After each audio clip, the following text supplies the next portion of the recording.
ভাবি তোমালোকে গাবা দেই বুলি কথাষাৰ যদি এজন শিক্ষকে কোৱা দি যদি ভালকে কয় তেতিয়াহ'লে তেওঁ বুজি পাব যে এই কথাখিনি তাৰমানে বৰ গুৰুত্ব সহকাৰে মই এতিয়া গাব লাগিব আছিল নহয়নে বাৰু গতিকে আছেই গতিকে সেইটো নকয় নহয় এতিয়া সেই পৰ্যায়ত প্ৰত্যেকটো পৰ্যায়ত তাৰমানে যিজন শিক্ষক যিজন পুৰুষ এতিয়া মই গালো যে চাউফা ফেট খাম হয় হা চাউফা সেই মহান জলাধিপতি দেৱতা আপোনাক প্ৰথমতে নমস্কাৰ অসমীয়া আকৌ তাইতো কোৱা হয় আজিকালি সেইটো নকয় তাৰমানে গৃহস্থসকলে আৰু চমুৱাই দিয়া ৰিল কাটা তাৰপিছতে এই মানস ৰবীন তেওঁৰ কন্যাজনী বিয়া আপোনালোকৰ ছোৱালী বিয়া কৰিছে হয় ডিব্ৰুগড় গাখীৰগুৰি তাত মই পঢ়ি এটা জাতি এটা ভাল বস্তু জানে এই চক্ৰং পদ্ধতিটো জানে সেই চক্ৰংখিনিকে আপুনি শিকাওকচোন কাৰণ চাওক গীতটো আজি কোনোবাই নেগাব পাৰে কাৰোবাৰ গলাটো বেয়া হ'ব পাৰে তেওঁ সেইদিনাখনো গলা ভাল কিন্তু সেইদিনাখন কিবা এটা কাৰণে তেওঁ গাব নোৱাৰে কিন্তু বিয়া এখনততো যিদিনাখন হ'ব লাগে সেইদিনাখনেই হ'ব যদি পিতৃ মাতৃ দৰাই ভতিজা কোনোবা বিয়োগ হয় তেতিয়াহে নহয়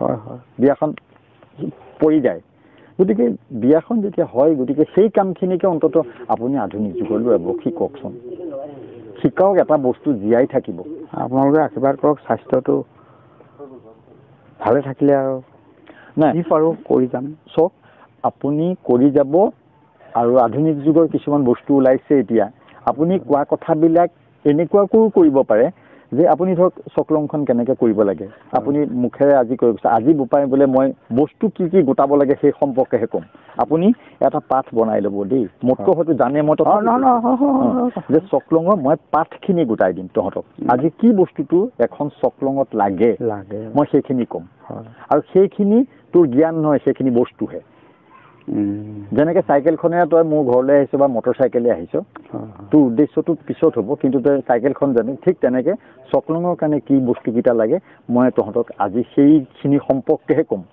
বোলে মিঠাতেলনো কিয় লাগে কিয়নো নাৰিকল তেল নিদিলে যিহেতু অসমত নাৰিকলটো সেই সময়ত কম হৈছিলে কোনো চেপাৰ পদ্ধতি নাছিলে কিন্তু সৰিয়হটো বেছিকৈ হৈছিলে সেইকাৰণে আমাৰ ইয়াত সৰিয়হ তেলটোৱে কমন হ'ল সহজলভ্যৰ কাৰণে সৰিয়হ দিয়া হ'ল কোনোবা জেগাত তেতিয়া নাহৰ গুটি আছিলে গতিকে তেওঁলোকে নাহৰ গুটি জ্বলাইছিলে কথাটো তেনেকৈহে পৰিৱৰ্তনবিলাক আৰু প্ৰকৃতিৰ লগত মানুহ সদায় মিলি চলিবই লাগিব যদি নাহৰ তেল আছে নাহৰ তেল জ্বলাব যদি সৰিয়হ বেছি আছে সৰিয়হ তেল জ্বলাব গতিকে আমি প্ৰকৃতিৰ অবিহনে চলিব নোৱাৰোঁ ঠিক তেনেধৰণে আপুনি চকলঙৰ বস্তু সম্পৰ্কে তাহাঁতক ধুনীয়াকৈ এদিন বা দুদিন পাঠটো দিয়ক আৰু প্ৰত্যেকটো বস্তু ব্যৱহাৰটো কিয় হৈছে কেনেকুৱা ধৰণে হৈছে সেইখিনি কওক তাৰপিছত আপুনি চকলঙৰ এটা এটা পদ্ধতি বনাই লওক আৰু তেনেধৰণে তাহাঁতি কৈ যাওক যে কিয়নো 108টা বা 108টা আছিলে নহয় চাকি নহয় 101টা চাকি ভুল হৈছে 101টা চাকি দিব লাগে আৰু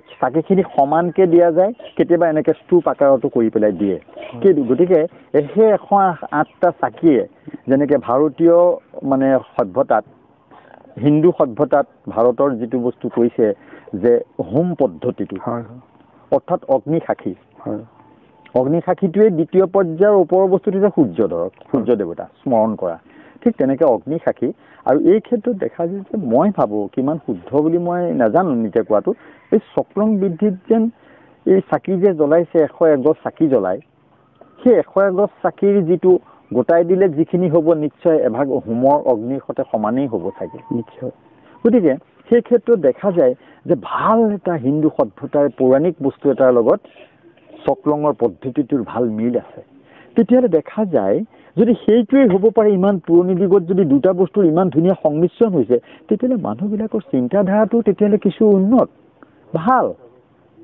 তেতিয়াহ'লে ইমান ভাল বস্তু এটা ভাৰতীয় সভ্যতাত যেতিয়া চক্ৰং বিধিটো মিলি পৰিছে তেতিয়াহ'লে এই বস্তুটো কিয় আধুনিক যুগৰ ল'ৰাবোৰে নিশিকে আপুনি অকণমান কথাখিনি গুৰুত্ব দি পেলাই ধৰকচোন শিকাওক মই যোৰহাটত আমাৰ হেৰি আছে প্ৰদীপ বৰপাত্ৰ গোহাঁইহঁত আছে মই আপোনাক কৈছোঁৱেই নহয় অনিল সঞ্জীৱ গোহাঁইহঁত আছে তেওঁলোক বেছি ডেকা ল'ৰা কিন্তু তেওঁলোকেও হয়তো আপোনাতকৈও বেছি জানে বা নেজানিবও পাৰে কিন্তু এজন বয়সস্থ মানুহ যে যেতিয়া কথাখিনি বুজাই কয় অভিজ্ঞতাৰ ফালৰ পৰা আমাৰ আধুনিক যুগৰ এই ডেকা ল'ৰা ছোৱালীখিনি বেছিকৈ শিকিব হৃদয়ংগম কৰিব 2 নম্বৰ কথা আজি এজন যোৰহাটৰ পৰা ল'ৰা আহি আপোনাৰ ওচৰত 15 দিন 20 দিন এমাহ থাকি শিকিবলৈ দিগদাৰো হ'ব পাৰে কিন্তু আপুনি যদি 2-3 কিলোমিটাৰ 5 কিলোমিটাৰ ওচৰৰ যদি 10জন ল'ৰা শিকাই লয় পেছাত তেওঁ ইঞ্জিনিয়াৰো হ'ব পাৰে পেছাত তেওঁ ডাক্তৰো হ'ব পাৰে পেছাত তেওঁ শিক্ষকো হ'ব পাৰে পেছাত তেওঁ দোকানীও হ'ব পাৰে কিন্তু এটা পদ্ধতি শিকাতটো বাধা নাই। বাধা আৰু সেই পদ্ধতিখিনিয়ে হৈছে আমাৰ জাতিৰ এটা পৰম্পৰা।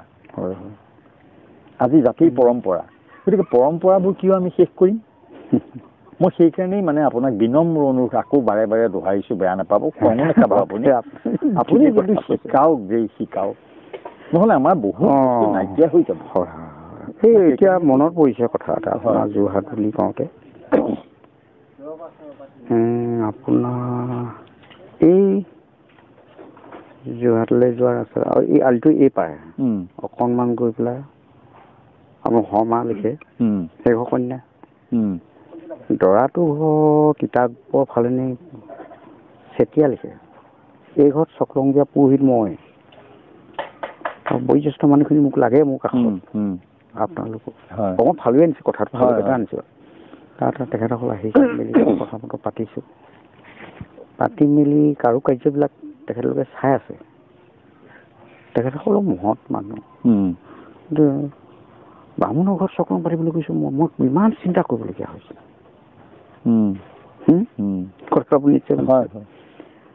তেখেতসকলৰ পৰামৰ্শ কিছু মিহি মিহিকৈ মই ল'বলৈ যত্ন লৈছোঁ, আৰু মোৰ যিখিনি পাৰিছোঁ মিহি মিহিকৈ উজাই দিছোঁ। কাম হৈ গৈছে, কিন্তু এটা কাম বাকী আছে। ইফালেদি আপোনাৰ এই আমাৰ ধৰি লওক আমি কওঁ হাতখন ওপৰলৈ এনেদৰে কৰিম, স্তুতি প্ৰাৰ্থনা কৰোঁ, এতিয়া আপোনালোকৰ ধৰি লওক এনেদৰে কৰিছে, সিমানহে অমিল দেখিলোঁ মই, বাকীবোৰ চব মিলি গ'ল। অহা সময়লৈকে কেইজনমান মানুহৰ লগত কথা পাতি পাতি পাতি পাতি শেষ নহ'ল। আকৌ কেনেকৈ লগ পাওঁ আপোনাক কৈছিলোঁ। তাৰপিছতে মই বোলো জানো এনেকুৱা বিয়া ওলাব লাগিব, তেতিয়াই লগ পাম। ঠিকেই হয়, তেনেকৈ কৈছোঁ আৰু। হয় হয়।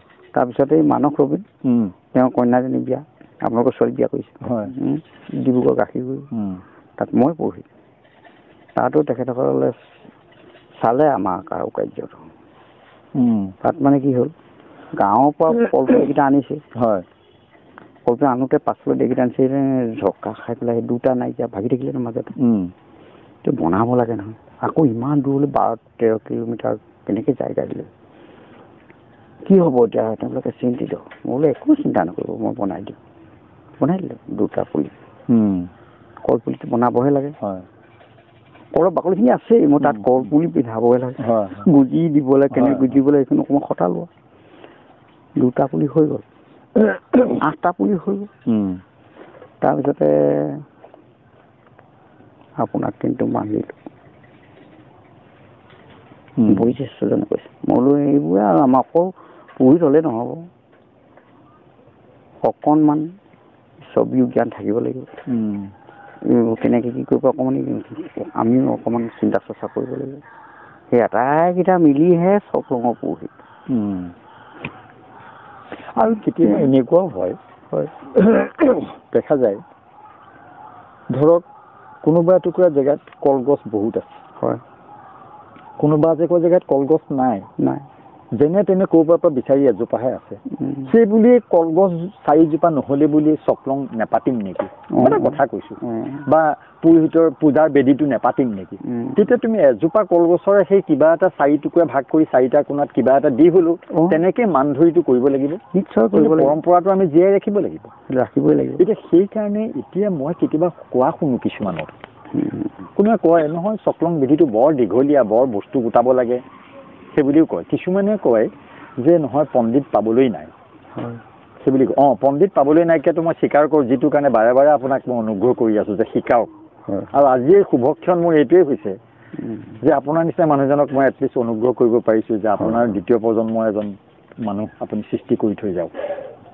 কথাটো তেনেকুৱা। গতিকে সেইখিনি কথাও আপুনি তেওঁলোকক ক'ব লাগে, বোপাই তুমি দিল্লীত আছা, কালিলৈ কোনোবা মানুহৰ চকলং বিয়া হ'ব, তুমি তাত কলগছ নাপাব পাৰা।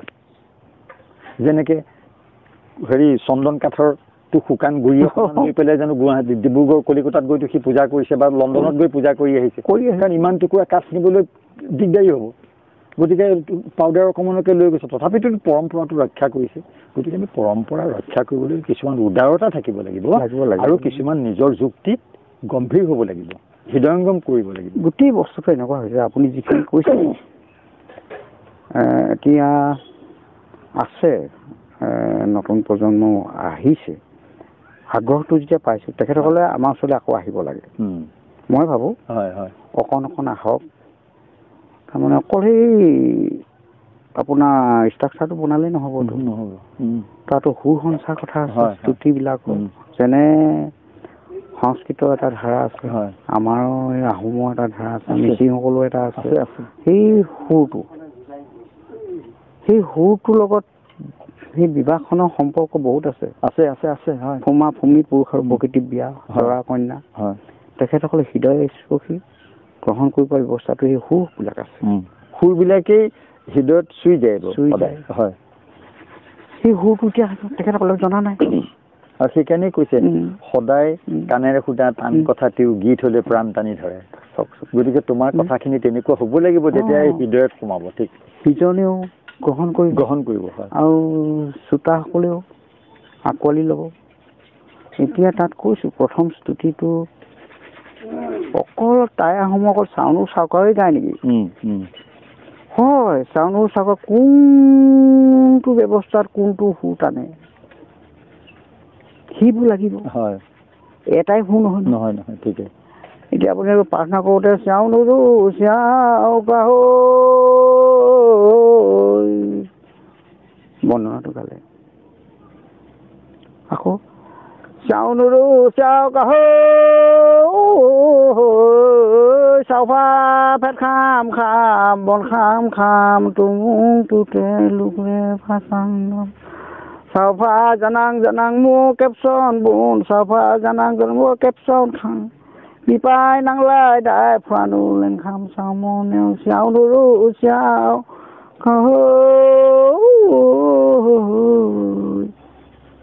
সুৰটো কৈছে আপোনাৰ হৃদয় সেই দৰা কইনা হৃদয়টো অকল কথা বতৰা বুজানিলে শেষ নহ'ব নহয়। সেইখিনি মোৰ অলপ অলপ ক্ষোভ আছে। যিসকলে শিকিছে আপুনি কোৱাৰ হয় এইখিনি আমি কৰিব লাগে। ককাইদেউ, মই এটা ভাল বস্তু আপোনাৰ পৰা এইমাত্ৰ গম পাব পাৰিলোঁ। কোনটো জানেনে? আপোনাৰ অন্তৰত অকণমান ক্ষোভ আছে। হ'ব দেই, মই চিন্তাটো হৈছে নে ক'ব নোৱাৰিছোঁ, মই কৈ দিছোঁ আপোনাৰ আগত।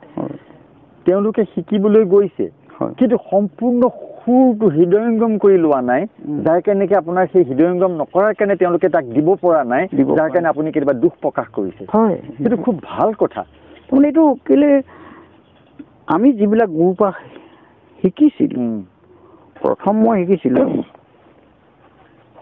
বামুণবাৰীত এখন মানে চকলং বিয়া, মানে এই মৰাণৰ পৰা আহি যাব বামুণবাৰী, তাত মানে সেই মহান দম্পতীৰ ফুকন আৰু জোনাম চাংমুত ফুকন পুষ্পমোহন তেওঁলোক আহিছে। তেওঁলোকে ক'লে দাদা ওলাবাচোন, তোমালোকে এই মহলটো তুমি বনাই দিবা। মই এইবোৰ ছবি তবিবোৰ আঁকিছিলোঁ। আমাৰ হাতবোৰ কপে ৰং চং দিওঁতে সেইটো মই সেইটো মানে তেওঁৰ পৰা জোনাম ভিনিক ক'লোঁ, ভিনদেউ বোলো মই এইবোৰ কৰি নাই পোৱা নহয়, আহাচোন তুমি পাৰিবা। সেই প্ৰথম তেতিয়াই মই সেই মহলটো সুন্দৰকৈ বনাই দিছোঁ। তাৰপৰা মোক নেৰা হ'ল। যেতিয়া লৈ যায় ঘৰৰ পদূলিমুখত নামিব সময়ত পেজ খাবি 20 টকা 10 টকা দিয়া গেঞ্জি এটা লৈ যা। মই যাওঁ তাৰপিছত লাহে নেৰা হ'ল। তাৰপিছত সেইখন চকলং বিয়াখনৰ কথাবোৰ গীত মাতবোৰ সুৰবোৰ মই লগে মানে গাই থাকে, মই মনে মনে আওৱাই থাকোঁ। আওৱাই থাকি সেইবোৰ মোৰ দৰকাৰ হৈছে। আমাৰ যিবিলাক বিভিন্ন গীত গোৱাবলগীয়া হৈছে, তাতো সেই সুৰবোৰ মই ক'ৰ পৰা আনিম? তাতো আছেই, তাৰ পৰা মই লৈ মই আৰু এটা কথা সুধো আপোনাক। চকলঙৰ যিখিনি বিধি গায়, সেই বিধিখিনি ধৰক প্ৰথম দেৱতাসকলক স্মৰণ কৰিব, সেইখিনিত এটা নিৰ্দিষ্ট সুৰ আছে নহয়? আছে। আচ্ছা, দ্বিতীয়তে যেতিয়া মানে কৰ্মটো কৰিবই লাগিব, অৰ্থাৎ সেই সময়তে যিজনে মানে বিয়াখন পাতি দিব, অৰ্থাৎ যিজনে চকলং কৰাব, তেওঁ দ্বিতীয় মুহূৰ্তটোত স্মৰণ কৰাৰ পিছতেই তেওঁ এটা কমাণ্ডিং মানে আদেশসূচক এটা ভাষা সৃষ্টি কৰিব পাৰিব লাগিব হয় কথাষাৰ হয়নে বাৰু হয় হয় আচ্ছা সেইষাৰে কি কৰিব প্ৰথম কথা দেৱতাক স্মৰণ কৰিলে তেওঁলোকেও জনাই নজনাই সেই হাল ল'ৰা ছোৱালীয়ে গাই গ'ল বা পিতৃ মাতৃয়েও দুই পক্ষৰ পিতৃ মাতৃয়েও স্মৰণ কৰিলে নহয়নে বাৰু তাৰপিছত যেতিয়া পুৰোহিতজনে পিছৰ চোৱা কি হ'ব বুলি স্মৰণ কৰাৰ পিছত তেওঁলোকক এষাৰ কথাৰে বাধ্য কৰাই লয় যে তোমালোকে এইখিনি এনেকুৱাকৈ কৰিব লাগিব মই গাই যাম তোমালোকে গাই যাব লাগিব সেই সময়ত যদি আমি কওঁ বা আপুনি যদি কৈ দিয়ে বোপাই মই গাই যাম তোমালোকে গাই যাবা দেই সেইটো ক'লে ভাল হ'ব বোপাই এতিয়া মই যিখিনি বিধি কথা ক'ম বা যিখিনি কথা কৈ যাম তোমালোকে শুদ্ধ উচ্চাৰণে পূৰা মনৰ প্ৰতি ভাবি তোমালোকে গাবা দেই বুলি কথাষাৰ যদি এজন শিক্ষকে কোৱাদি যদি ভালকৈ কয় তেতিয়াহ'লে তেওঁ বুজি পাব যে এই কথাখিনি তাৰমানে বৰ গুৰুত্ব সহকাৰে মই এতিয়া গাব লাগিব আছে নহয়নে বাৰু গতিকে আছে গতিকে সেইটো নকয় নহয় এতিয়া সেই পৰ্যায়ত প্ৰত্যেকটো পৰ্যায়ত তাৰমানে যিজন শিক্ষক যিজন পুৰুষ এতিয়া মই গালো যে চাউফা ফেট খাম হয় হা চাউফা সেই মহান জলা অধিপতি দেৱতা আপোনাক প্ৰথমতে নমস্কাৰ অসমীয়া আকৌ তাইতো কোৱা হয় আজিকালি সেইটো নকয় তাৰমানে গৃহস্থ ক'লে আৰু চমুৱাই দিয়া ৰিল কাটা সুবিধা হৈ গ'ল সেই ৰিল কটা হৈছে আমি গ'লে ৰাতিপুৱাই যায় চব তোমালোকে ইমান জলদি কেনেকৈ পাতিলা আহে সুধো নহয় এটা কথা আছে যদি আমি যদি সোনকালে শেষেই কৰিব লাগে কাম হয় তেতিয়াহ'লে সোনকালে অকণমান আৰম্ভ নকৰোঁ কেলে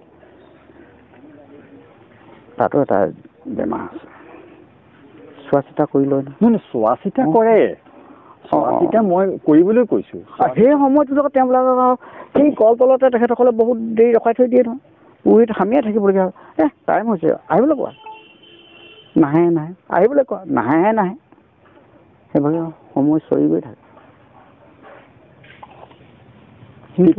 তেতিয়াহ'লে মই এটা কথা কৈছোঁ আমাৰ কিছুমান পৰম্পৰা নষ্ট হৈছে বুলি মই নকওঁ পৰম্পৰাখিনি ৰক্ষা কৰিবলৈ নিদিয়াৰ কিছু দোষ আমাৰবিলাকৰ গাতো আছে আমাৰবিলাকৰ গাত আছে আজি আপুনি এখন চপলং বিয়া কৰিবলৈ গৈ পেলাই এটা পৰম্পৰা এটা পদ্ধতিত আপুনি ধৰি ৰাখিছে আৰু সেইমতে যদি দুই পক্ষই বা গোটেই সেই বৰযাত্ৰীয়ে যদি মানে বা কইনা ঘৰেও যদি মানে তেতিয়াহ'লে শুদ্ধ ৰূপে পৰিচালনা কৰিব পাৰি কামভাগ আৰু যদি সেইখিনিকে যদি কলৰ তলত দেৰি কৰাই দিয়ে বাটত আহোঁতে দেৰি কৰে টেকনিকেল কিবা এটা বিজুতি ঘটিছে সেইটো মই নকওঁ যান্ত্ৰিক যুগৰ কথা কিন্তু ঘৰ পাই পেলাই যদি সেইখিনি কৰে আকৌ কোনোবাই যদি কওক সোনকালে কৰক তেতিয়াহ'লে তেওঁৰ অন্তৰত আঘাত দিয়া হ'ল আৰু আমি ইষ্ট দেৱতাক যেতিয়া স্মৰণ কৰি কামভাগ কৰোঁ পুৰোহিতজনে ভিতৰি খুব দুখ পায় যে আজিতো মই শ্বৰ্টকাট কৰিবলৈ ক'লে মই শ্বৰ্টকাট শব্দটো প্ৰয়োগ কৰি পেলাইছোঁ দেই আজি মোক শ্বৰ্টকাট কৰিবলৈ ক'লে বা বিধিখন সোনকালে শেষ কৰিবলৈ ক'লে গতিকে মই কাক ফাঁকি দিছোঁ পুৰোহিতজনে সদায় অন্তৰৰ ভিতৰত তেওঁ এটা দুখ নহয় যে জলন্ত জ্বলি আছে ন তেখেত তেওঁকে মই আৰু সেই কথাখিনিৰ কাৰণে ভাল কথা এটা আজি আলোচনা হৈছে আপোনাৰ সবৰ লগত এইবোৰ অকণ লিখোঁতে তাত মন কৰিবলগীয়া কথা বিশেষ দস্তব্য ঠিক কৈছে মন কৰিবলগীয়া এইখিনি খুঁত ক'ত ৰৈ যায় আৰু সেই খুঁতখিনি আমি নিৰ্মূল কৰিবৰ কাৰণে আমি দুই পক্ষে কি হ'ব লাগিব অকল সেই বিয়াৰ দিনটো লওঁতেই কথাকেইটা বন্ধা অকল খানা পিনা ইমানজন আহিব ইমান সেয়াতে লেঠা শেষ কৰিলে নহ'ব কিন্তু এই পুৰোহিতৰ কৰণীয় কিছুমান কথাও তেখেতসকলে পৰামৰ্শ দুই পক্ষে ল'ব লাগিব তেতিয়া কামটো সুন্দৰ হ'ব নহ'লেতো অসুন্দৰ হৈ গৈছে তেনেহ'লেতো আপুনি এইখিনি নোহোৱাৰ কাৰণে আপুনিতো এইখিনি মোক প্ৰশ্ন কৰিবলগীয়া হয় নিশ্চয় কিন্তু সেইটো হ'বলৈ কি কৰিব লাগিব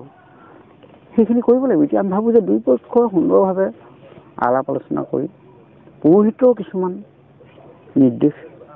নিৰ্দেশনা অকণ গ্ৰহণ কৰকচোন সুন্দৰ হৈ যাব এখন চকলং বিধি লিখিবৰ কাৰণে এখন বিধি সহজ কথা নহয় সহজ নহয় এতিয়া আপোনাৰ মানে ইয়াত আমি 3টা ষ্টেজত লিখিব অসমীয়াত লিখিব লাগিব আকৌ টাই ভাষাত লিখিব লাগিব এই পাণশিলাৰ নাম কি ইংলিছতো লিখিব লাগিব অসমীয়াতো লিখিব লাগিব 3টা ভাষাতো লিখিব লাগিব আৰু হৈছে নহয় কৃষ্ণকান্ত সন্দিকৈ ভতিজাজনী এতিয়া সেই বিয়া দিছিলে তেতিয়া আমাৰ মেদিনীহঁতে গৈছে ইংলিছত আকৌ কৈ দিবলৈ দৰাজন আকৌ ইংলিছ মানে তেওঁকতো ইংৰাজী ক'বলগীয়া হৈছে আকৌ সেইজনক ক'বলৈ যাওঁতে সেই ইংলিছটো দৰকাৰ হৈ গৈছে। এনেই মুখে ক'লেতো নহ'ব। আমিতো ইংলিছ লাইনৰ আমাৰ ব্লাডত অকণো নাই। ঠিকে ক'ত আমি শিকিছোঁহে, হয়তো ভুলো হৈ যাব পাৰে। কিন্তু সেইকাৰণে তেখেতসকলক মই কৈছোঁ যে আপোনালোকে গোটেইটো তৰ্জমা কৰি লওক, তাৰপিছত যাওক। নকৰোঁ ভালে থাকক। মোৰ খালি বিনম্ৰ অনুৰোধ শেষ মুহূৰ্তত ককাইদেউ আপোনালৈ, আপুনি আমাৰ এই য়াং জেনেৰেশ্যনটোক এটলিষ্ট 10জন ল'ৰাক যদি ডেকা মানুহক যদি আপুনি মানে এই চক্ৰং বিধিটো শিকাই থৈ যায় বৰ ভাল হয়। আৰু আপুনি সম্পূৰ্ণ এজন ভাল কামাণ্ডিং অফিচাৰে, আৰ্মিৰ যেনেকৈ কামাণ্ডিং অফিচাৰে কথাবোৰ কয়, বোপাই এই সময়ত এনেকুৱা ধৰণৰ কথাবোৰ হ'ব লাগে। চক্ৰং বিধিখন বিয়া পাতিব পৰা, কৰি দিব পৰাটো ডাঙৰ কথা নহয়। এইখিনি কথা গাওঁতে এনেকুৱা জোৰ দিব লাগিব, এইখিনি কথা গাওঁতে এনেকুৱা ভাৱ হ'ব লাগিব, এইখিনি গাওঁতে এনেকুৱা ধৰণে কৰিব লাগিব। এই শেষ পৰ্যায় কৰোঁতে যেতিয়া প্ৰাৰ্থনা কৰিবি, বিদায় দিবি, তেতিয়া এই সুৰত তোমাৰ আৱেগিক তোমাৰ সুৰ এনেকুৱা হ'ব লাগিব। সেই সম্পূৰ্ণ মানে এটা পাঠদান জ্ঞান যাতে আপুনি দিয়ে, মই সেইখিনি কামনা কৰিছোঁ। আৰু ভগৱানৰ ওচৰত প্ৰাৰ্থনা জনাইছোঁ আপুনি খুব সুস্বাস্থ্যৰ গৰাকী হৈ থাকক। মই আপোনাৰ টিপামলৈ আহিছিলোঁ। হয় নেকি? এই মানে কোনফালেনো স্বৰ্গদেউ চুকাফা আহিলে, সেই নগাঘাট যে, সেই ঘাটৰ কিছুমান চিন লৈ পেলাই তেওঁ ক'ত প্ৰথম খোপনি পুতিলে, সেই জেগাটো মোক দৰকাৰ হৈছে। ঘাটি পতা জেগাটো দৰকাৰ হৈছে। কাৰণ মই আমাৰ নগাপাহাৰৰ দাঁতিত যিবিলাক ধৰক 2-এটা মৈদাম আছে, সেই তেনেকুৱা ৰিমোট এৰিয়াত থকা মৈদাম 2-এটাৰ ওপৰত মই মানে কিবা তথ্যচিত্ৰ সংগ্ৰহ কৰি আছোঁ। সেই কথাটোৰ কাৰণে মই মানে স্বৰ্গদেউ চুকাফাৰ যিটো আৰম্ভণি, সেইটোক মানে মই চেৰাই কামটো কৰিব বিচৰা নাছিলোঁ। মোৰ অন্তৰে কেতিয়াও নক'লে। সেই যিটো গোৱাপান দিলে মই তাতেই ক'লোঁ, ধুনীয়াকৈ দিছোঁ আৰু কৰি যাওক, ফল পাব। এতিয়া বিভিন্ন দিশৰ এনেকৈ অতিথিবিলাক আহিছে। টিপামনো কি বস্তু, চুকাফাই আহি তেওঁ কেনেকৈনো ঘাটি পাতিছিলে, আৰু চৰাইদেউত উঠিলেনো তেওঁ কি কৰিছিলে, নগৰ কেনেদৰেনো পাতিছিলে, সেইবোৰ আমি গীতে গাই দিছিলোঁ।